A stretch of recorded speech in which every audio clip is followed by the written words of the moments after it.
Good day to everyone, wherever you are in the world, and welcome you to this second day of the 150th anniversary of the birth of William Monroe Trotter, a pioneering social justice advocate, activist, journalist, who literally laid the groundwork for many of the movements that we find ourselves in this moment. My name is Cornell William Brooks. I'm a professor at the Harvard Kennedy School, and it is my honor to be a part of this incredible celebration of not only Trotter's life and legacy, but as importantly, the lineage and legacy of those who are carrying forward his work in this moment. So in this two-day convening, we are focused on three issues, the first of which is environmental justice, the second of which is reparations, and the third is voting rights. We have a star-studded lineup of activists, academics, scholars, artists, journalists, all of whom are helping us and taking us to the front lines of social justice. So on this first panel, we are pleased to welcome an extraordinary array of practitioners and journalists. I will welcome the moderator, but I want to lift up a modest housekeeping note. If for any reason there's any disruption in the service, you can view this convening on Facebook, on Twitter, and certainly on YouTube. So with that said, I want to welcome our moderator, that being Derrick Z. Jackson, who is a great friend of this work. He is a nationally award-winning news, sports, entertainment, and social justice journalist, author, and photographer. That's another way of saying a Renaissance man. Most recently, Jackson was the 2021 winner for excellence in opinion writing in the Scripps Howard Awards. He was also the 2021 winner in both social justice and sports commentary from the National Society of Newspaper Columnists. He's a co-author and the photographer of the book, Project Puffin, The Improbable Quest to Bring a Beloved Seabird Back to Egg Rock. He is also the author of a widely quoted 2017 paper on the national media's failure, note this, to cover the Flint water crisis when he served as a Shorenstein Fellow here at Harvard. In photography, his pictures of Jackson's presidential campaign, images of Barack Obama were exhibited in Boston's Museum of African American History. He holds not one, not two, but three honorary degrees from Massachusetts College of Liberal Arts, Salem State University, and the Episcopal Divinity School. He, along with, and this is incredibly important for the moment in which we find ourselves, along with the late Pulitzer Prize winning columnist and author Les Payne and the former USA Today columnist Dwayne Wickham, they were the founders of the Trotter Group of Black columnists. And the first meeting was at Harvard. So I welcome to the stage a moderator who in his work has lifted up the lineage of William Monroe Trotter. And in this moment, he has answered our call to lead this very, very important discussion on environmental justice in our time. With that said, Derrick, you have the floor. Thank you so much, Cornell, and good morning, everyone.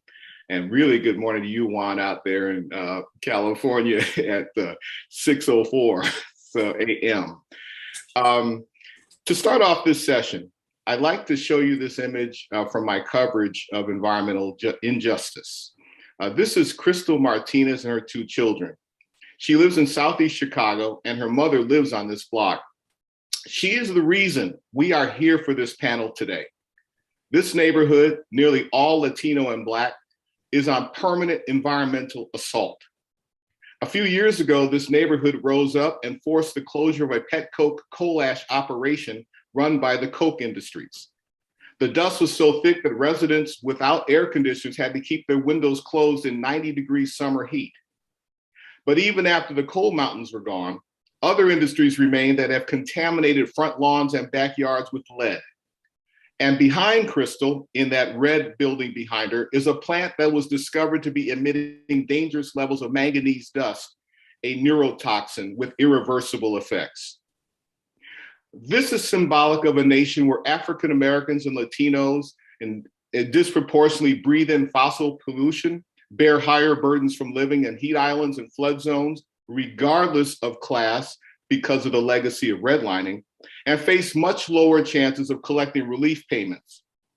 In a study published just this past December in Environmental Health Perspectives, Black seniors accounted for 33,000 of the nation's 133,000 deaths in 2014 from air particulate pollution, which is 25% of all senior deaths, even though Black seniors are just 9% of the senior population. Yet this world remains invisible to white consumers, regardless of party, who disproportionately produce global warming emissions and soot while being relatively spared the environmental injustice of fossil pollution in their communities or living in heat islands and flood zones. And even if they are hit by climate disasters, white families on average have much more access to property damage relief funds than families of color. According to both a 2021 poll by Axios Ipsos and a 2020 poll by West Harlem Environmental Action, We Act, and the Environmental Defense Fund, only a third of white adults know that Black and Latino communities do face more pollution than they do. Only 20% of white respondents in the We Act poll thought that environmental justice was a serious problem in their state. This is also a major moment of opportunity. I've also been fortunate to cover communities of color that are part of the energy transition and getting jobs through it. Here, if we can go to the slide, family, thank you. Here are families in San Diego, New Orleans, Southeast Washington, D.C., who received solar through pilot programs. These are families that were paying $300 to $400 a month on their fossil fuel bills and saw their bills fall to $25, $50, and well under $100. The opportunities are only beginning in the renewable transition.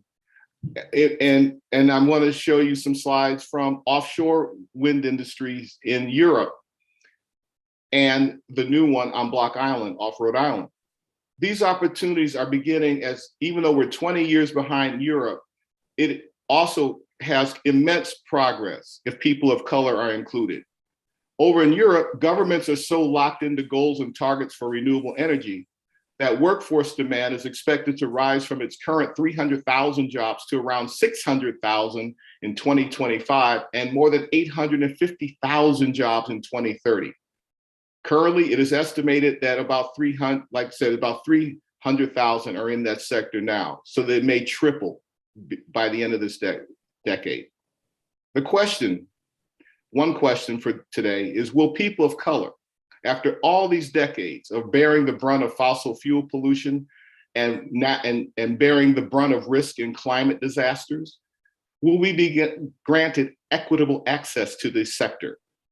The Biden administration has made some unprecedented moves toward raising the profile of environmental justice throughout cabinet agencies. But is it truly doing all that it can? For many EJ activists, the administration is already pulling its punches on environmental injustice.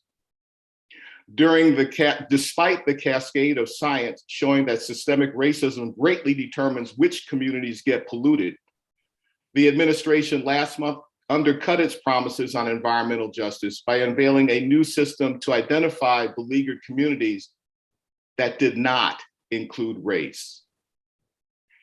Here to discuss the promise and perils of this moment for environmental justice are Juan Flores, a community organizer for the Center on Race, Poverty, and the Environment. Juan is the lead organizer for its climate justice campaign and has led organizing efforts to stop fracking and other extreme methods of oil extraction. He's also led organizing efforts to achieve a comprehensive state law that will provide a 2,500-foot buffer zone from oil extraction sites to housing in California's communities. He's a lead organizer of CRPE's just transition efforts, which aim to achieve a just transition of oil workers to clean, safe, and unionized jobs. We also have Ebony Martin. Ebony is the co-executive director of Greenpeace USA. She's an accomplished operations strategist and justice activist. She has over 15 years of experience in the corporate and nonprofit sectors. She currently provides leadership in developing and managing the organization's overall strategic direction, representation, policy, resources, operations, and communication, ensuring effective management and control of Greenpeace resources. Now, with her passion for justice and equity, Ebony advances the work of Greenpeace USA through outreach, relationship building, and partnerships to build a domestic and international progressive movement based in peace, sustainability, and social justice. And last but not least, Wally Mazon, a climate activist and currently advocacy lead for Sunrise Movement, a movement of young people uniting to stop the climate crisis. Mazon has previously served as a political campaigning coordinator, field organizer, and political advisor to Sunrise Movement. Mazon previously served as an organizing lead and Freedom Fellow, community organizer for Dream Defenders, a political advocacy and organizing group founded in 2012 after the tragic killing of Trayvon Martin. Mazon holds a degree from Santa Fe College and a bachelor's degree in African American Black Studies from the University of Florida.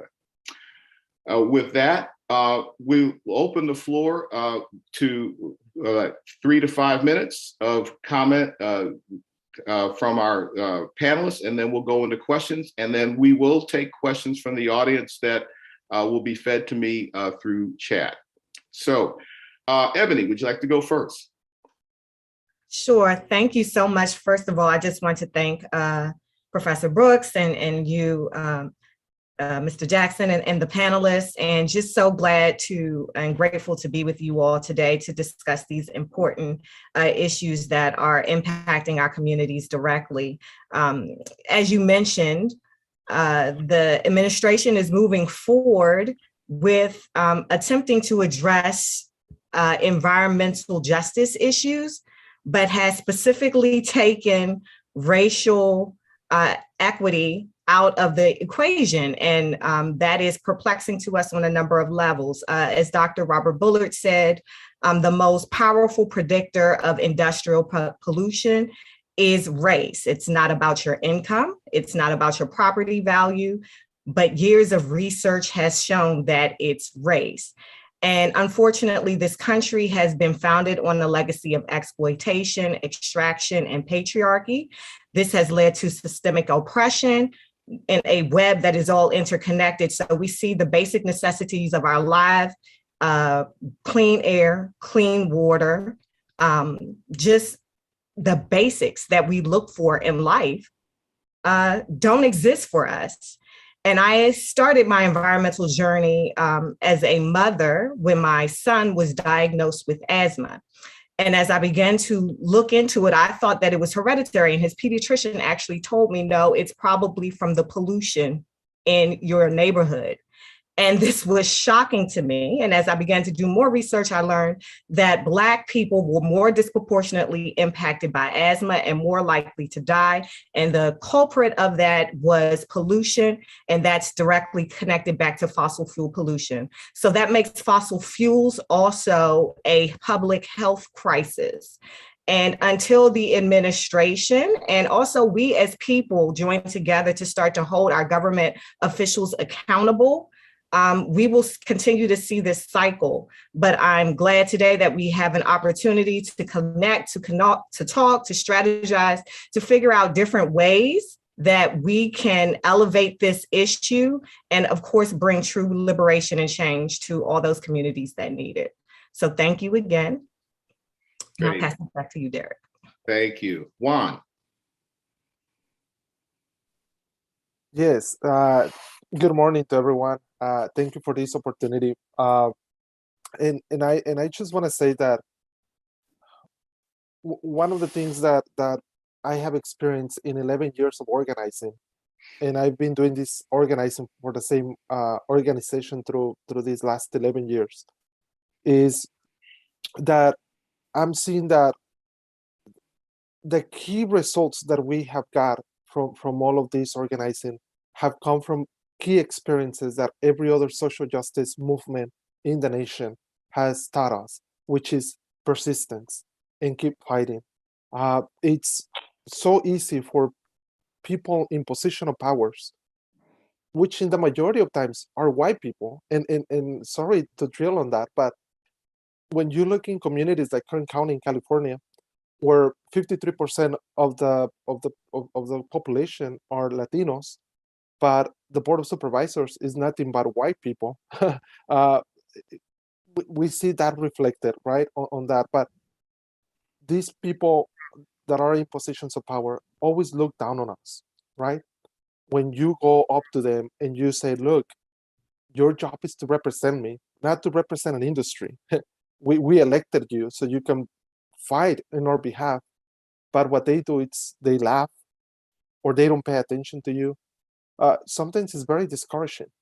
But like Miss Ebony said right now, when you have the mothers who are up in the front fighting for the life of their children, for their own survival, and for the survival of our planet as mothers, that has a huge impact. And that's what I have seen in 11 years, the power of women on the environmental justice movement. Our environmental justice movements are literally powered by women, and we gotta be realistic about that. So as an advice to everyone, please, reach out to mothers. Please reach out to the women in your neighborhood, because they are the fighters. It's within their blood. I have experienced that. Our movement in California, the movement against the fossil fuel industry, has been driven by that power, by that passion of the women in their hearts. So again, some of the key lessons that we learn is that one person alone would hardly make, a lot of noise. But when you generate a movement, when you make your movements inclusive, from youth to the elderly, to Asians, Latinos, Blacks, and whites, that's when where we as a nation even have the most power, and where we can move things the faster. As the number one economy in the world, we have the means to make the transformation and to move into the next phase of our energy and to set an example to the entire world. So I'll leave it at that for the moment. Thank you, Juan.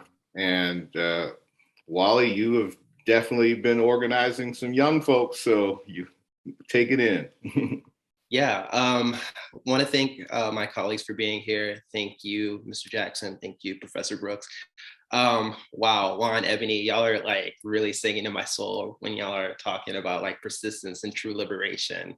I started organizing really like right after high school, doing racial justice with the Dream Defenders, as was stated before. And yeah, there was a lot of problems in Florida, and there's still a lot of problems now. And I think the first time I like really dug into climate justice was after a hurricane in like 2017 that didn't necessarily hit Florida, but it displaced a lot of people in Puerto Rico. And I saw how the governor at the time, Rick Scott, was using this crisis as like a tool to like basically get reelected, and just like using people and like as like they were disposable. And it really like opened my eyes to like, wow, not only am I like dealing with all these like racial problems, Black and brown people get displaced by natural disasters and also are like used as tools for what Juan was saying, white people in power. So that is like something that, really opened my eyes. And that's why I started like organizing with Sunrise, and like my climate awakening really like has brought me through a lot of like different experiences, from like being in Iowa in 2019 trying to get young people excited about pushing for a Green New Deal, trying to get presidential candidates to like say they support a Green New Deal for future generations, and ultimately like winning like that battle, because like most of the presidential candidates said that they support a Green New Deal. And it also has brought me to like being in Georgia, trying to win that special election so we could have a majority in the Senate. And it's also brought me into the Build Back Better fight, trying to get a civilian climate corps for, you know, in this reconciliation package, trying to really like bridge the gap between good jobs and fighting climate. So it's been a real difficult struggle, but it's also, I don't know, I think that like what makes me hopeful for the future is seeing like all the young people who have also been like on the front lines fighting this fight. When I was in Iowa, I remember being at like a rally, having like this 7-year-old like at this rally saying that they cared about climate justice and that they wanted to like organize for their future. And that just like when I get tired, I just like think about the moments where I see like that young girl, other young people around the country, other, not even like young people, I see like older people like really like organizing with us and like giving us wisdom. And that really makes my heart jump, because we really need to build a multiracial cross-class movement of working class people that are going to organize and build the society, the future that we want. So yeah, I really appreciate this opportunity to talk and look forward to like getting some good conversation. Yeah, so Wally, let's, you know, the Environmental Voter Project determined that voters who identified as environmental voters made a big difference in several battleground states in the presidential election 2020. And you were on the ground in Georgia for the Senate runoff, of which young voters who identified as environmental voters made a huge difference. In fact, there were 6,000 voters, according to the project, 6,000 people who voted in the runoff that did not vote in the presidential election. And so that's pretty much unheard of in presidential and non-presidential, comparing a not presidential with a non-presidential election.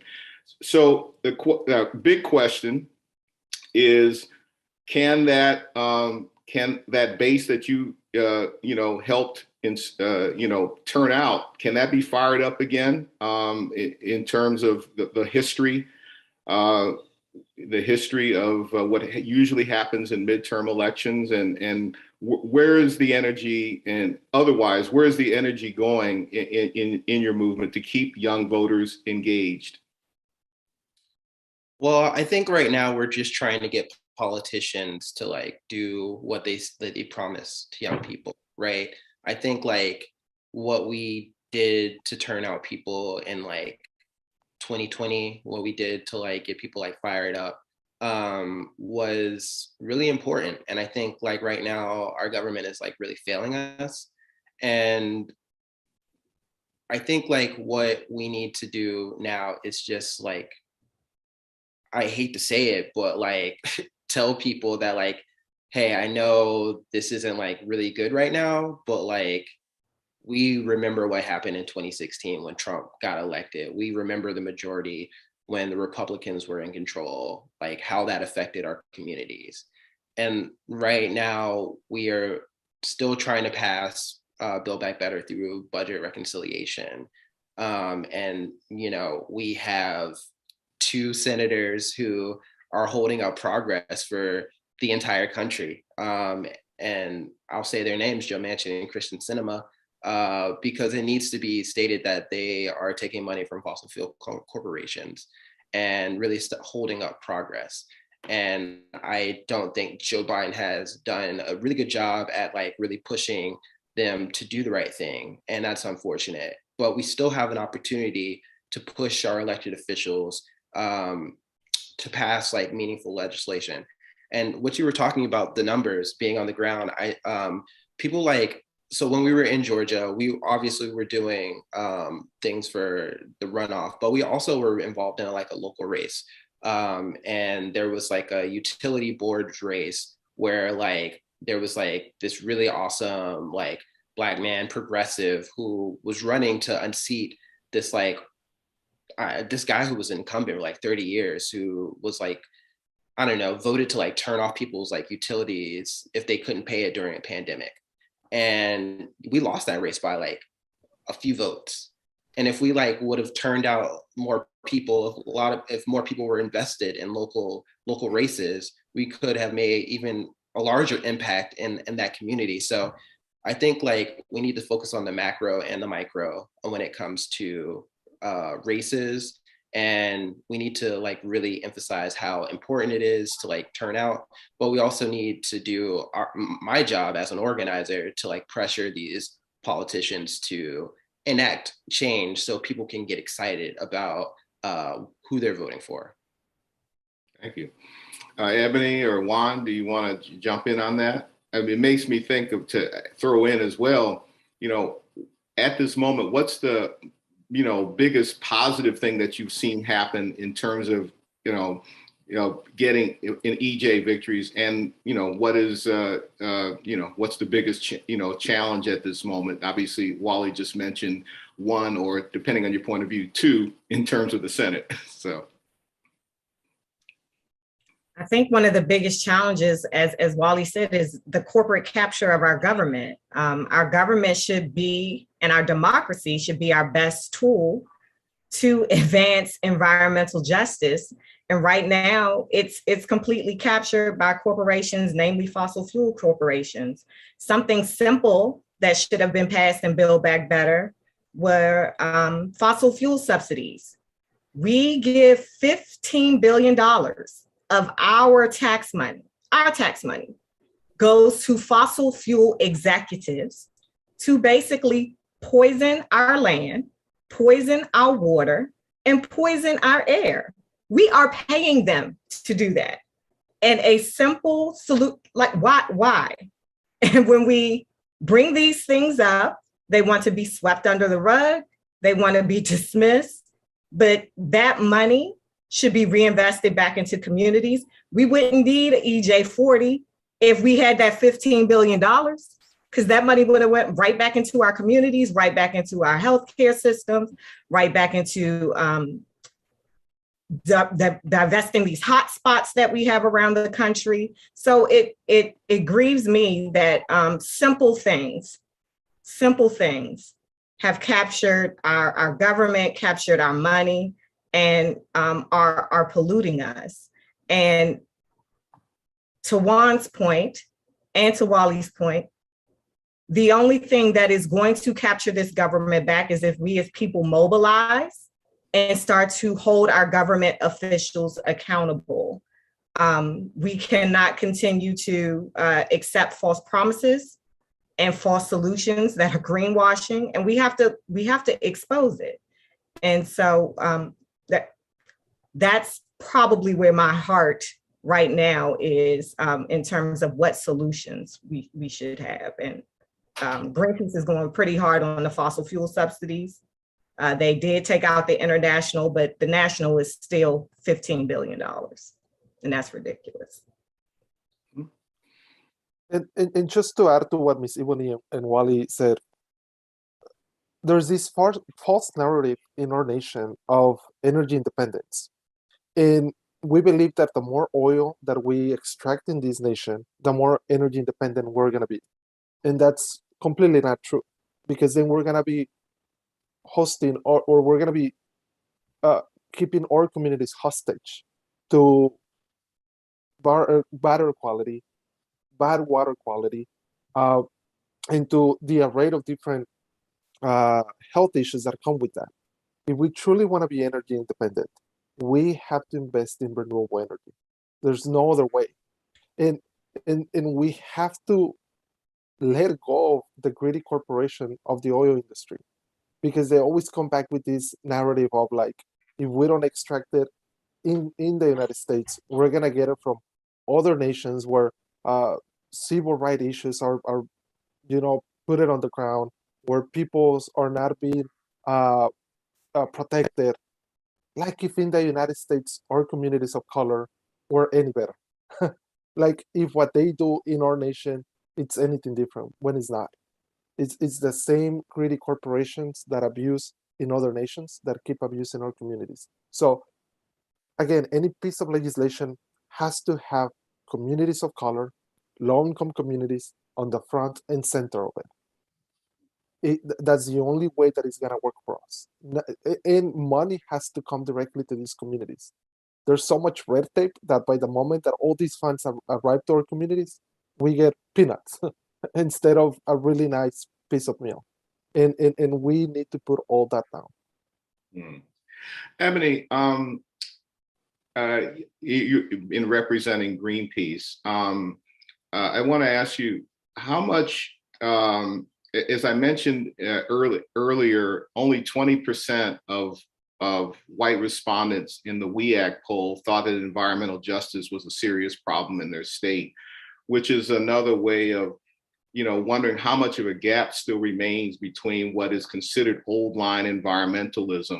The cliche would be polar bears and melting icebergs, things that are and compared to being poisoned, having lead poisoning, Flint water crisis, asthma, and toxic dumping and Superfund sites in your backyard. I know you've been reasonably successful in getting people of color, BIPOC folks in the ranks of Greenpeace.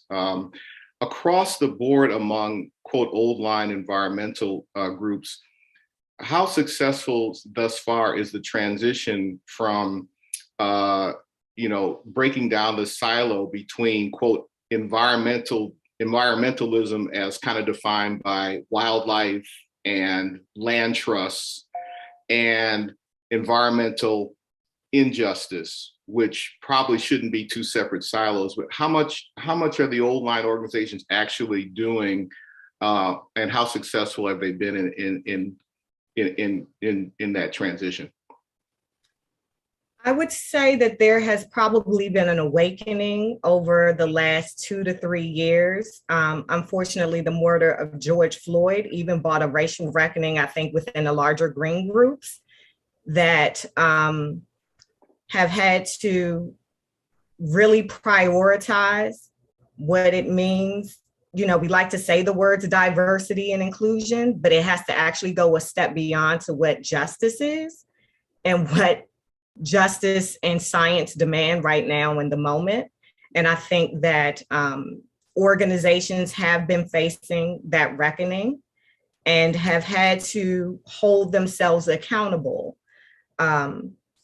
When I came to Greenpeace, as you said, there were polar bears and tigers. And, I would raise my hand and say, but I can't breathe. My son can't breathe. We're missing a whole issue. And what that has also meant is there have to be more people at the table that look like us, that are in charge of strategy and also decision making. Because it's one thing to bring in a Black or brown person, but to ask them to acclimate to a system that's already dysfunctional, if you're saying you truly want transformation and change. And I think that also the broader movement is identifying that they have been losing, essentially. The ice caps are still melting. The world is still the earth is still heating up. So there has been a missing key element. And Black and brown people have always had an intrinsic connection to the earth. And so to disregard our strategies, our solutions, and our leadership in this moment would only bring them quicker to their demise. So I think you see a shift occurring. Is it quick enough? No, but it does give a bit of hope that it is occurring. Great, thank you. Anybody, Juan or Wally, do you want to add to that before we go to questions from the audience? Oh, I think Ebony captured it completely. I wouldn't add anything more to that. Okay, great. Well, let's go to a couple good questions that have come in. Prior to the pandemic, the Green New Deal was introduced and considered a massively broad piece of legislation. In retrospect, which elements of the legislation would have been beneficial in addressing our current environmental justice needs in the wake of the current pandemic?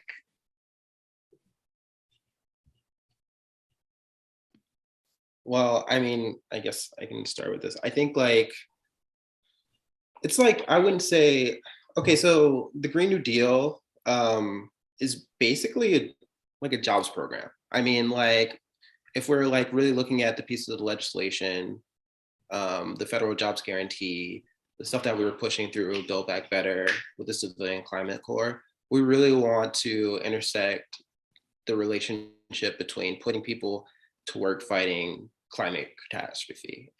And as we saw during the pandemic, people losing jobs, not like people who have jobs not having the benefits in like healthcare. We really need to like figure out how to do this in a way that's just for people of color. Because we see when these crises happen that we're hit the hardest. And I think that's what the Green New Deal is trying to solve. And sort of like a way that I'm like, the way I'm thinking about it is that like, yeah, putting people to work fighting the climate crisis. But we also know that like, there's like so much other like pieces of legislation that need to be passed to kick off this like decade of the Green New Deal. Well, that's what we kind of call it, where we are like focusing on transforming all sectors of the economy. Yeah, so I think, yeah, I'm just like rambling, but there's like a lot. Yeah, like you said, the Green New Deal is very broad and it's like a massive piece of legislation. And I think like right now, what we need to do is like focus on the job aspects of like putting people to work in a way that's just for Black and Brown communities. Great. Another question that's come in is, well, you actually, to some degree, you've already addressed it, Ebony, but you know, we can expand on it. Due to the rise of corporations and other business entities that exploit natural resources, how can environmental law and justice come into this scenario? And I think I want to preface the, you know, it's really interesting. We're really in a really tenuous moment on the law and environmental justice because of the way that the former president before Biden packed the Supreme Court. Because right now, even as we speak, arguments were heard about a month ago, about a few weeks ago, in a very critical case brought forth by conservative states in concert with the coal industry and other fossil fuel interests, and including the U.S. Chamber of Commerce did an amicus brief. So that in theory is, you know, the titans of industry are basically arguing at the Supreme Court to curb the powers of the EPA to regulate global warming gases. And should that happen, there's an obvious impact. What can be done? What could be done should the Supreme Court, you know, truly curb one of the only tools that a president has in the absence of federal energy policy? I can go ahead and start. Yes, it's very disheartening that essentially the EPA has been gutted, and many of the victories that we won, we saw them all erased in a matter of 4 years with regards to environmental regulation. One thing Greenpeace has been known for is specifically our litigation and our litigation against corporations, and also in some regards against the government when things are occurring, as we see on a large scale, where we see the laws and things of that nature being rolled back. Unfortunately, it can't just be left to, we have litigation as a tool to kind of continuously fight that, but I guess I call our strength back again to mobilizing people to fight against this onslaught that we're seeing with regards to our government, basically waging war on people, on our water, on our air. And I'm excited about the appointment of Ketanji Brown. We believe that she will have, with her lived experiences, bring that to her rulings. And we are encouraged that we think we believe we have an ally now, but we cannot just rest on our laurels with the Supreme Court or with the government. I think we as people have to continue to mobilize and demand more of our government. And just to build on that, I think that it's our responsibility now as well to keep encouraging our communities to bring down this system. I mean, because even when we look at the constitution of this nation, it was, sorry, I'm gonna speak as an immigrant now, okay? But when we look at the constitution of this nation, it was not written to defend the rights of people of color. It was written to defend the white people in their future and whatever their legacy was. And our political system has been built on that. And that's the political system that we have to bring down. I mean, it's no coincidence and it's no accident that fewer people of color have access to higher education than white folks, right? Therefore, they are the ones that hold more positions of power. We need to bring all of this down. It's a systematic racism from the more basic levels, right? And that's what we're facing on. But that's what should encourage us. I mean, I have seen transformation in small communities and larger communities in California who for the longest were being controlled by the old white folks, you know, to perhaps Arvin in California, who 4 years ago had the most youngest progressive council in the whole state, and who in Kern County were able to establish a buffer zone within Kern County, which is the #1 oil extraction county. That was huge. So we have witnesses that we are able to make this political transformation happen. All it takes is for us to get up, to mobilize people, but not only mobilize people, but to truly mobilize hearts, to educate folks to continue living on this progressive path. So we need to put that as well on action, which is to bring down the systematic racism and the political system that keep oppressing us.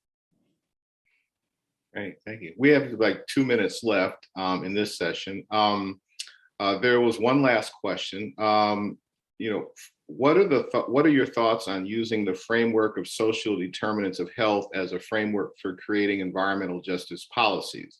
And I mean, I think I'm aware that there are definitely many EJ groups, and you mentioned, of course, Ebony, just from a personal aspect of asthma, that EJ and health are vitally tied. Any particular thoughts on how that can be elevated? Again, as I mentioned, this is an area that, for some reason, most of the United States is not, amazingly unaware of these health disparities. I think that's an excellent question. And actually, research shows when we link environmental issues to health, it gets a better response from the public. I think a lot of times our communities, unfortunately, don't know. And I mean, I didn't know why my son had asthma. We don't know why we're developing cancer at higher rates. We don't know why we're seeing birth defects. In California, folks don't know why their noses are bleeding, because these things are hidden and undercover. And then we go to the doctors and we're given different reasons. And so that's also why it's important to have doctors that look like us as well, that can actually connect back what our issues are to what we're experiencing in the environment. So I think it's a constant effort and constant testing.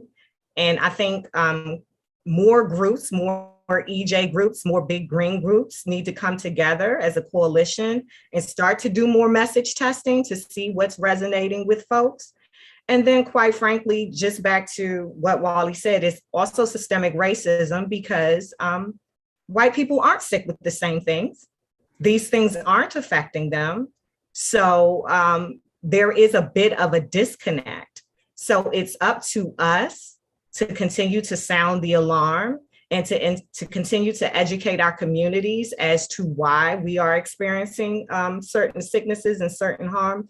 But that is something also I've been pushing Greenpeace on. Why aren't you talking to moms who are having sick children or being caretakers to those who have suffered from cancer because they've been in the coal mines?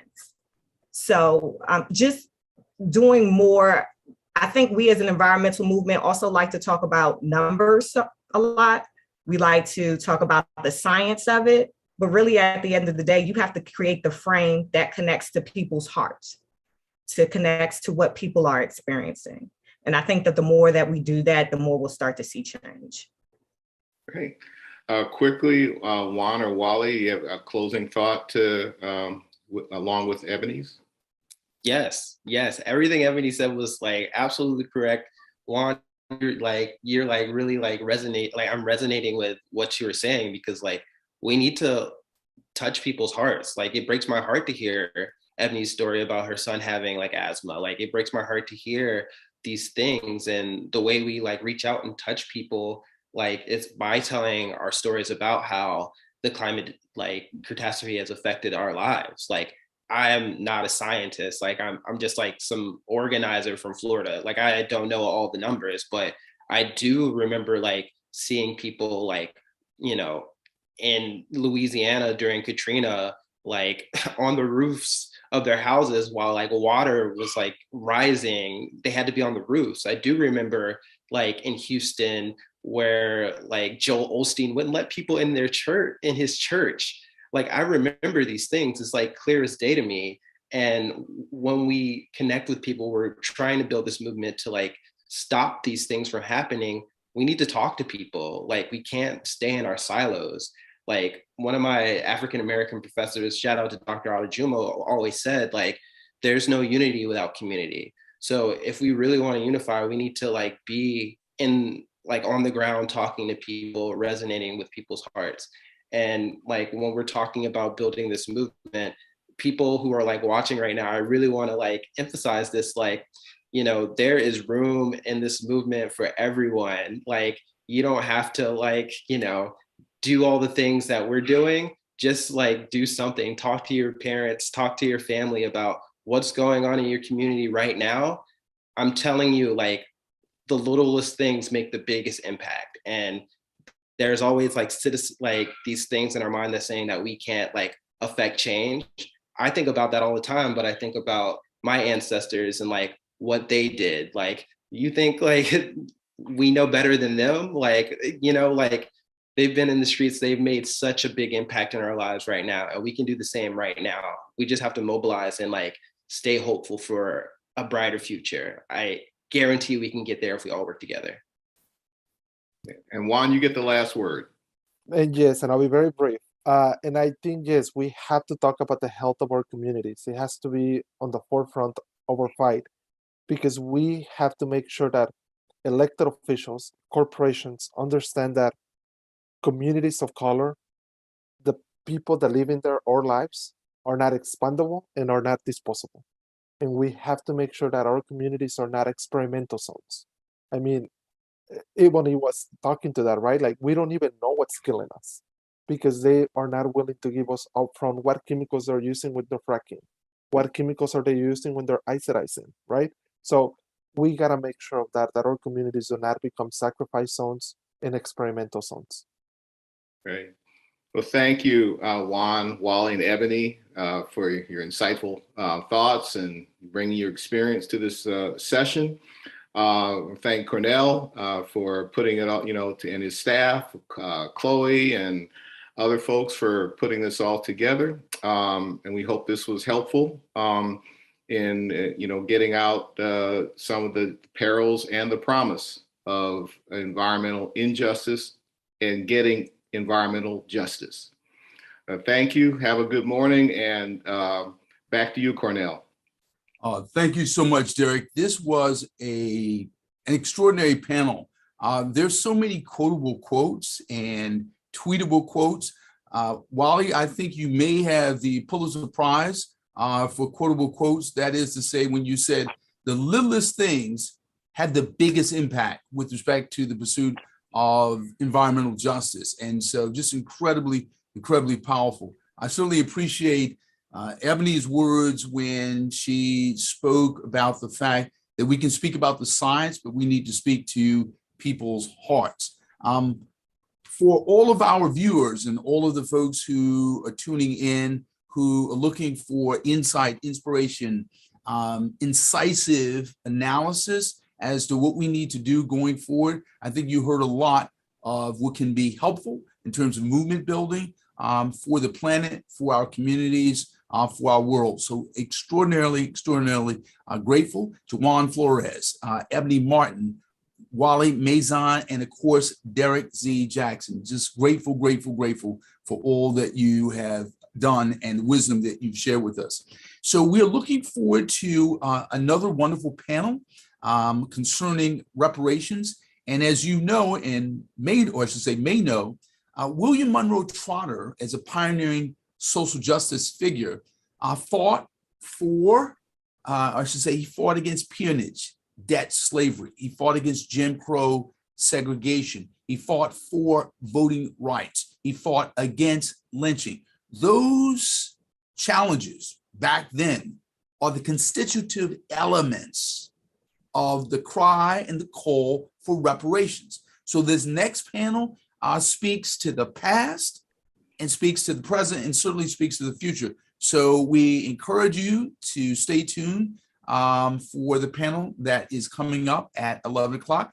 And for those of you who may want to view this program on other platforms, you can do so on YouTube, on Twitter, and on Facebook. So be sure to take advantage of that. That is to say, you can watch this live stream on YouTube.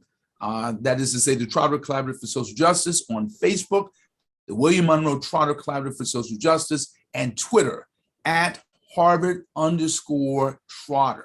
So we look forward to you joining the program at 11. We also want to remind you that following that panel, we have a panel with a great number of voting rights activists led by Frederica Whitfield. And that panel will follow the next panel on reparations in about an hour. So we have a few moments. So if you need to take a break, please do so. And please come back at 11 Eastern Standard Time for our next discussion on reparations as we continue to celebrate the 150th anniversary of the birth of William Monroe Trotter here at the Harvard Kennedy School and across the country and literally around the world.